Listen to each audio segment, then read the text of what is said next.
Hi friends, welcome back to my channel. আজ আমি নতুন একটা রেসিপি নিয়ে এলাম। আমার বাসায় গরু মাংস রান্না হবে, সেটা আমি রান্না করবো আজ প্রেশার কুকারে। এটাই আমার উদ্দেশ্য।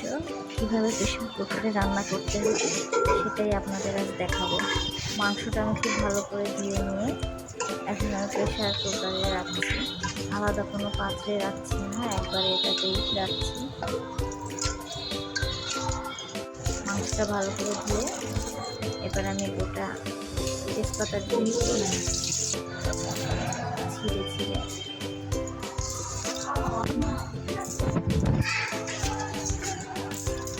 বন্ধুরা, আপনারা যেভাবে প্রেশার কুকারে রান্না করেন রান্না করতে পারেন সেভাবেই। এবার আমি মিক্সড করা মশলা দিয়ে দেবো। এখানে আদা, রসুন, পেঁয়াজ, জিরা একসঙ্গে মিক্সড করা পরিমাণ মতন দিয়ে দেবো। আজকে আমি প্রেশার কুকারে গরুর মাংসটা এটা কি পাতলা ঝোলে রান্না করবো, এর জন্য মিক্সড মশলা দিতে হবে।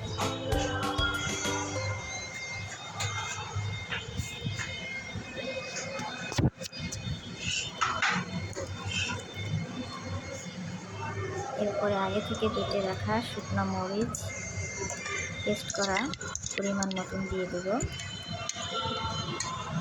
কারণ গরু মাংসতে বাটা মশলা না হলে একদমই স্বাদ লাগে না। আর ফ্রিজে রাখা মশলা তো ভালোই লাগবে না, একদম নগদ। আপনি বাটা মশলা তৈরি করে সেটা দিয়ে রান্না করবেন, দেখবেন এত স্বাদ যে সে স্বাদের তুলনা হয় না।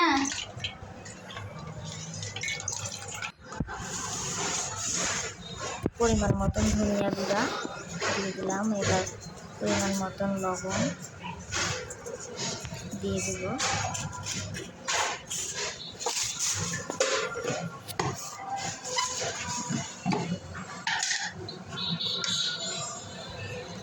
হলুদের গুঁড়া দিচ্ছি পরিমাণ মতন, যেটি লাগবে।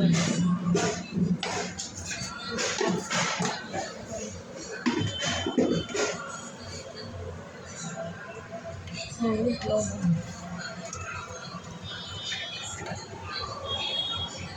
বন্ধুরা এবার আমি সাদা তেল দিয়ে দেবো সয়াবিন পরিমাণ মতন, কারণ আমি বেশি দিব না, কারণ মাংস থেকে গরু মাংস থেকে এমনি অনেক তেল বের হয়, অনেক ফ্যাট। এর জন্য পরিমাণ অল্প সয়াবিন তেল দিয়ে আমি রান্না করি। এবার আমি একসঙ্গে এগুলো মিক্স করে নেব। একটা কাঠের খুন্তি দিয়ে আমি নাড়িয়ে চাড়িয়ে খুব সুন্দর করে মিক্স করে নেব।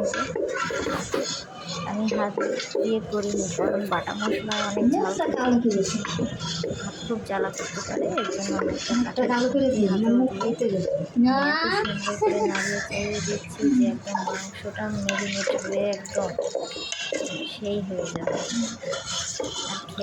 আর খেতেও তাই খাই বলি।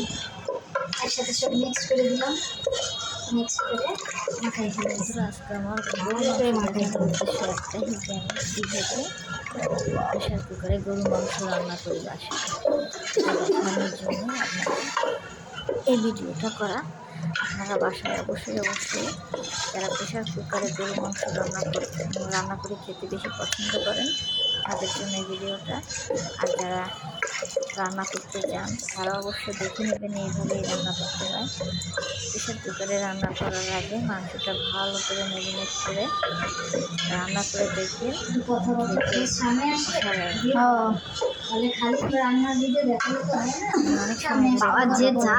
আমার কাশি উঠে যাচ্ছে, কারণ বারবার এতে মশলা অ্যাড করা যাবে না। প্রেশার কুকারে পরিমাণ মতন একবারে মশলা দিয়ে দিতে হবে। জল বেরোবে, তারপর একটু জল দিই, একটু জল ছিটাই দাও। আর এখন আমি আলু দিব না, এইটা ধুয়ে দাও। এখন না দেওয়াটাই বেটার, কারণ আলুগুলো সব গলে যাবে। এর জন্য আমি 2 সিটি মারার পরে আমি আলু দেবো, তখন আলুটাও গলে যাবে, মাংসটা একদম পারফেক্ট হয়ে যাবে। হলুদটা একটু লাগবে, আর একটু জল দিয়ে আমি নাড়িয়ে চালিয়ে আমার তো মনে হয় ক্যামেরায় দিয়ে আবারও একটু আর বাকিটাও দিয়ে দিলাম। আর বাটা মশলা স্বাদই আলাদা। আমি একটু গরুর মাংসতে বাটা মশলা তাহলে আর না একটু হলে বেশি চলে ভালো না। হবে, স্বাদ হবে। তাহলে বন্ধুরা আপনারা বাসায় এইভাবেই লাগবে না? কুকারে মাংসটা ম্যারিনেট করে অবশ্যই রান্না করে খেয়ে দেখবেন কেমন স্বাদ। আমার কাছে তো অনেক ভালো লাগে। সবাই ভালো থাকবেন, সুস্থ থাকবেন। Bye bye.